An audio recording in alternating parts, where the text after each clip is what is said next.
Hello, I'm Don Mooers, welcoming you to Montgomery Week in Review. This week, the County Council heard a report about the explosion in an apartment building in Silver Spring that killed many people. Graciela Rivera-Oven attended the meeting and has the story. Many nonprofits in Montgomery County cooperate with one another to deliver improved services to everyone within our community. Chuck Short, Special Assistant to the County Executive, Isaiah Leggett, will give us all the details and so much more from Chuck. CCI Health and Wellness Services also combines its efforts with other healthcare providers and other providers in other areas to do everything it can in Montgomery County and in surrounding counties. José Luis Diaz from CCI Health and Wellness Services is here to explain. Recently, the Sentinel newspapers sponsored a debate about the local ballot question, which would bring term limits to Montgomery County. Brian Karem, executive editor of the paper, which is the only weekly paper still left, will tell us about the debate and how you can see it online right now. Gracie, welcome. Thank you. Thank you for having me. Take us back to August and that explosion and that awfulness. And you were, thank goodness you came in after I heard you on radio. You were one of the leaders that rushing in. Tell us about what happened.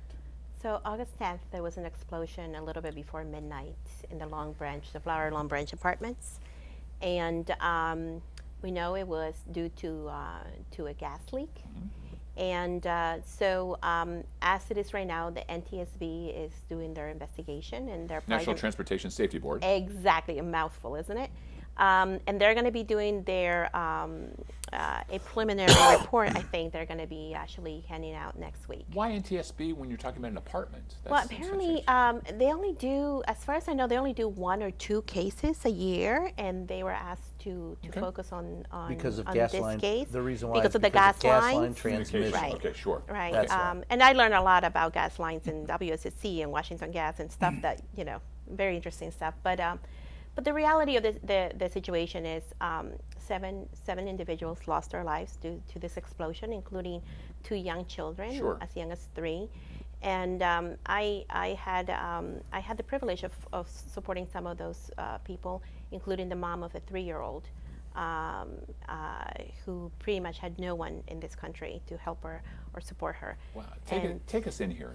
So we've got these folks, and I guess through all the discussions and the meeting, let's get to the county council.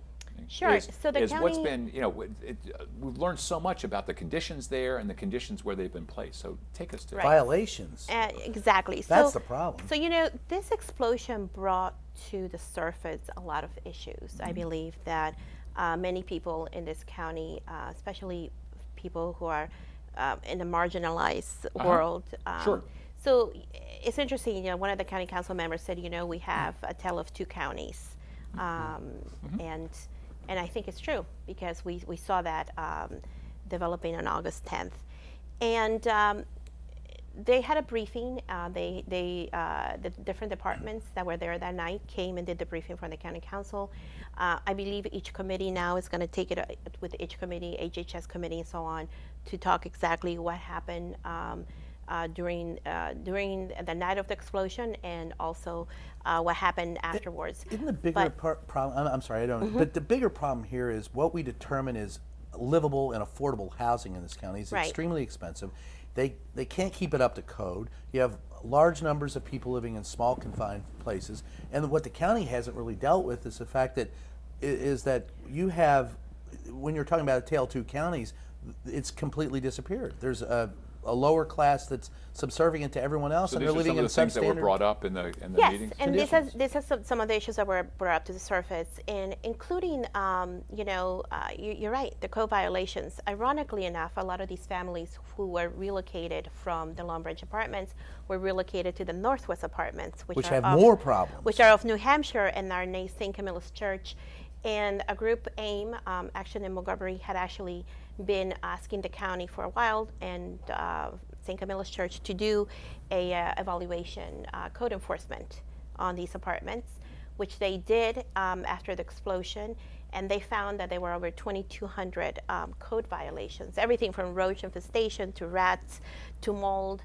I think they're testing for black mold. As many people know, mold is just a very unhealthy We have environment. such a short period of time. I'm so sorry. We've got only 2 minutes left, and so I know there's a lot of questions that want to come in.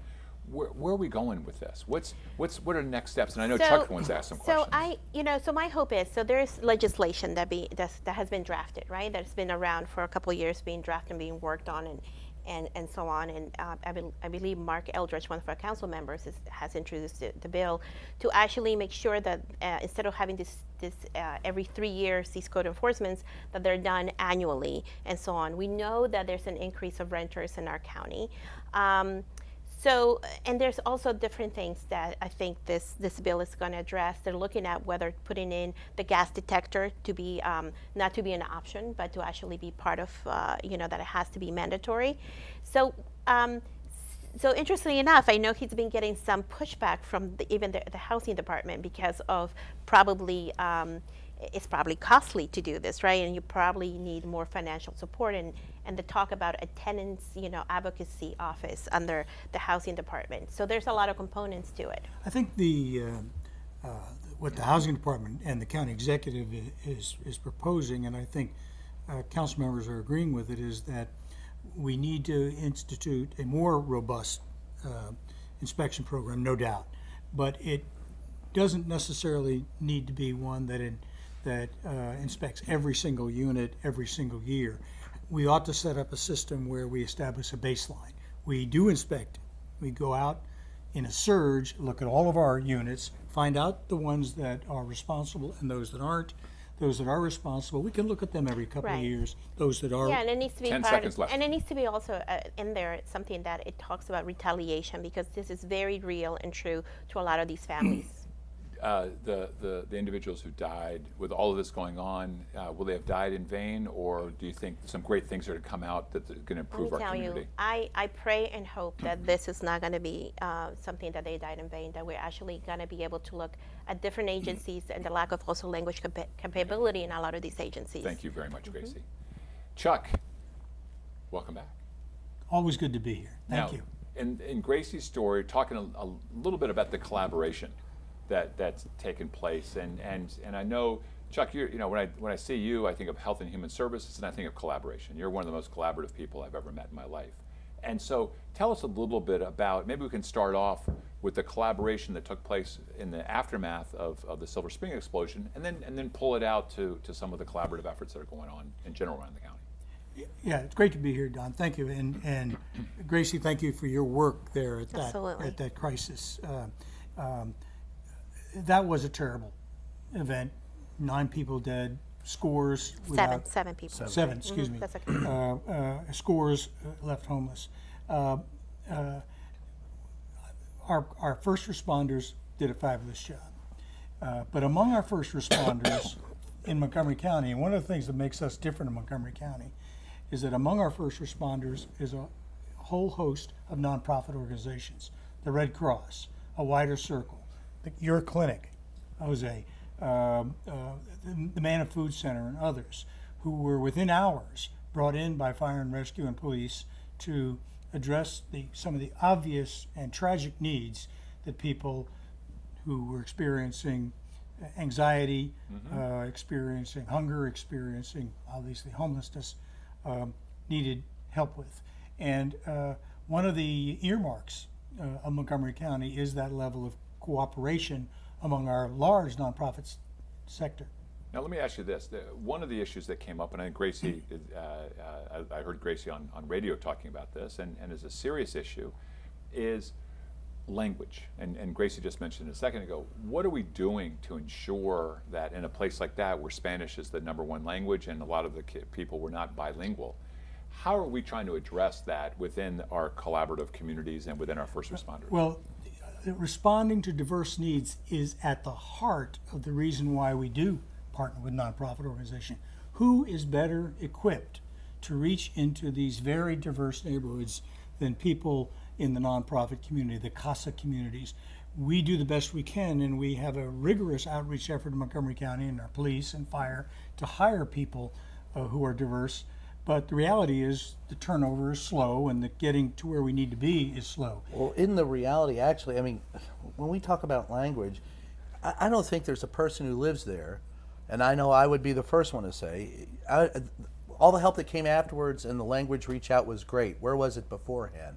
When you're doing the inspections and people are afraid to talk, when you have a language barrier and you're not able to communicate to them the fact that there's so many violations. They had 7 complaints and then there were actually 2,200 violations. It's got to be beforehand so you don't have the problem. Yep. Well, let me respond to that because we're aware of that. And again, the county government provides grants to organizations like Casa de Maryland. And one of the reasons we give them funds is for the very reasons you mentioned, Brian. That is to go into these communities and gain the trust of the people who live there and learn about the problems and serve as their intermediary and come to county government with that information because the people won't. They are much too intimidated by landlords, maybe by government itself. But they do trust some of the nonprofit organizations that we partner with, and those nonprofit organizations bring that information to us. And it's very difficult, but it really requires an involvement like the level of involvement that Gracie showed. You have to be embedded in the communities. That trust is going to come from language alone. Amen. The trust is going to come from the recognition, right? We have about a minute left. And just very quickly, you know, I recognize the great work that Red Cross and so on that all these folks did, but even the Red Cross said in a public meeting that they had no language capability for these folks. That's a problem. Yeah. That is a problem, especially when you're first responding. Our Homeland Security folks who were in charge of pretty much of the scene and were organizing the communication, they said we had no language capability as well. That's a problem. So yes, you know, we have great nonprofits, the Mary Center, Casa, Wider Circle, CCI, and so on. But these are, let's remember, they're nonprofits and they also have very limited resources in a sense. But I want to pull back. We've got like 45 seconds. Some other things are going on. I want to just give you a chance. You know, we've got. I know Ike Leggett has been working so hard with, you know, you've been on behalf. What do we see this collaboration? The collaboration is critical. We've been able to collaborate a number of agencies. I think Community Clinic was involved in Coalition for the Homeless in ending homelessness among veterans in Montgomery County. At a particular time in history, we got to keep after that for sure, and we will. But we did that, and we're one of the only communities in the country that's done that. We did that because of our ability to work closely with nonprofit organizations. And we've been working recently with Latin American Youth Center and with Identity to try to deal with the issue of gangs in Montgomery County. So more to go, more to come, more to come. Ongoing commitment. Well, Ike Leggett, veteran, I know how important this was to him, and personally, and thank you, Chuck, for all the work you do. We'll be right back after these messages.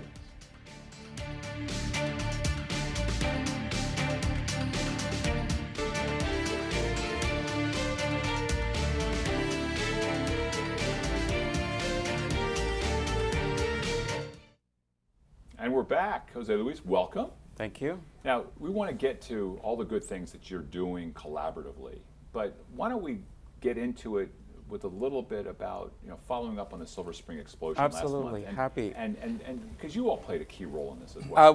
We play a very small role, but it was so amazing to see all of the service providers in the immediate area come together under the helm of the county to figure out what could we bring to the table. How do people can access services in a matter of hours, really? There was a big meeting the Friday after the explosion at the local restaurant there, and it was amazing to see about 75 people representing all kinds of services, schools, the advocacy groups, the healthcare people, everyone just bringing something to the table. Here's what we have to offer, and here's how we can make it happen. And it really was an amazing well, tell me about CCI. What role did CCI play? And then I want you to blow that up into all the wonderful things that CCI So we have 2 health centers that are within a mile from where the explosion took place. We have one within the campus of Washington Adventist Hospital and one on New Hampshire Avenue in Tacoma Park. And so what we did is we made sure that anyone who came through our doors and self-identified as a resident of the apartment complex or being coming back from the hospital, that there will be no questions asked. We're just going to take care of you, figure out what you need. We also provided supplies. There was a shortage of inhalers, so we provided all of our inhalers to everyone that requested one. So they were distributed through. So as you're going through this, I think people can see about all the great work you're doing and learn a little bit about what you did in Silver Spring. You've got a website. What is that? www.cciweb.org. We don't work alone, and that's something that Mr. Short just alluded to in the previous segment. We really braid resources with our partners throughout the community. We're about to open a facility just down the road from here where we're going to tackle the issue of homelessness. It's a very innovative approach. We are bringing several organizations together, ourselves, Cornerstone Montgomery, and Interfaith Works. And with the support from the county, we are going to establish a very innovative program where we want to get people back to independence. The point is not to house people there for a long time. The point is to empower them to have the tools to take care of their bodies, to take care of their minds, and to get a well-paying job. Men, women, adults, children, It's what are we talking about? for women only. Okay. It's going to have a residential facility for 70 women, and within it, we're going to provide the behavioral health care, Good. the medical care, and the dental care, as well as career preparation. Isn't that what's called wraparound service? It's more than that. It's Okay. it's wraparound supportive services because we Wraparound want with to a bow and a ribbon on it. and a tray and the Okay. car that's going to drive you to all the different places. It's very innovative. It's something that is not commonly done. We always combine one or two services, but to really have a wraparound approach is really wonderful. And what's really important, this is a short-term operation. We want think- people to. Yeah, one of the things I think, Jose, that's so wonderful is that these are three organizations that from time to time will compete with each other Right. for contracts. And that's true of a lot of the nonprofit agencies, how they can be fierce competitors, but in the end, they can put the needs of the community first. The And goal that's is what they've that, done in your right? case. And what's Could you really teach our politicians that? probably not, but we hope that some of them will support us though, nonetheless. We just recently did a little hard hat tour of the construction, and there was a pamphlet that had all of the three organizations' mission statement next to each other, and each and every one of them had the word empowerment in it. So the focus, we all compete for resources. They're limited. We run out of stuff. We are always in a very tight situation. But at the end of the day, we are all about the community that we serve. And I would love to see this model repeated in other areas. About a minute left. And and because this is a model that really you don't see much. Three different organizations, NGOs working together to solve. It's many times everybody does their own thing, but coming together to braid the resources. bridge the And these are resources, complicated it's- issues. This is not a silver bullet. I mean, this is Absolutely. one attempt to address it in a manner that is. Within the next couple of weeks, we'll be opening the new Progress Place in downtown Silver Spring, which is another example. It's a collaboration of Interfaith Works, of the Shepherd's Table, and another community clinic and other organizations are going to be housed think in that's that wonderful. facility serving downtown Silver Spring. You've got 10 seconds left. Final word? Final word, we can't do it alone. We need the support not just of other organizations, but of private citizens, individuals, and certainly our legislators as well. So please support us. Thank you very much. Thank you to be. Brian, we welcome the Fourth Estate. Thanks So- for having us back. Now, you've covered all of this. Yes, You've we have. covered this tremendously. I've read your editorial, read your stories. Thank you. Thank you. One of the greatest investments I made, in my office made, was getting Subscribing to the Sentinel. The subscription to the Sentinel. It's one of the high points of our week when we get your weekly paper. Oh, so well, thanks. thank you. You've helped keep I didn't even pay him for that either. but we're not talking about that. Okay. We're talking about your new good friend Ficker. My We- friend Ficker. Isn't that a movie? My friend Flicka. Flicka. Close. Flicker.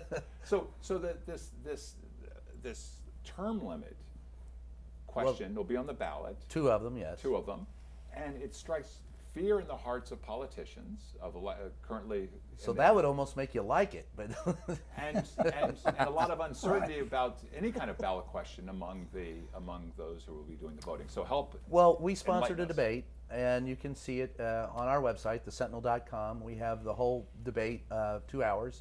So those who want to learn about the question that Robin Ficker has proposed, which is basically a limit to 3 4-year terms, partial or full. One day could be a full count as a full term. And then after that, you have to sit out for 4 years, and then you can run again. It's not a lifetime ban. And then, of course, the county wants it to be, if you're going to vote for it, and they don't like it, but it should be full 4 years, so it'd be 3 full terms. So like when Nancy Navarro came in. to Right. take So on- it would A protect partial that term. would Right. protect Nancy. There are those who think that Nancy was targeted. I don't think that. I think after 2 hours of grilling Ficker on the stand, I get the sense that what he really wants is just more involvement in the county government. It is a one-party county, and he wants very desperately to get others involved. And there are some legitimate criticisms of many people in county government, but I don't. I had to play moderator in the role in our debate. Isn't but it difficult to play moderator? no, it's fun actually. You get to toss bombs in both directions, and if your own belief system can't stand the heat, then maybe you should change your stance. But at the end of the day, no, I'm not. I think term limits are ridiculous. I think it discourages people from becoming involved. If you want to get involved, get involved. Robin Ficker poured all this effort into bringing this to fruition, Right. and it would be nice if people actually in the county got that involved in running for office and other voices were heard. That's the answer. So what's the likelihood of it? It has failed many times. There is a great fear, especially among those on the council, that this time it will pass. Much as Ike's, when we proposed, he had the proposal for the ambulance fee and it failed, and then finally it came through and it passed. There is this fear that it's going to pass and everyone on the council is going to be out, which, like I said, for many people would be incentive to vote for it. I think that it will become a victim of being inside the Beltway, and so many of us are frustrated with politicians, particularly at the national level, and the tendency even at the is local to throw level. the bums out. The tendency is to throw the bums out, but nobody votes. So I asked the question to Ficker, and I asked the question to Paul, who represent Bessel, who represented, getting rid of the not having term limits. I said, if you could take a magic pill and guarantee 90% voter turnout, would you then be for term limits? And Ficker was like, no.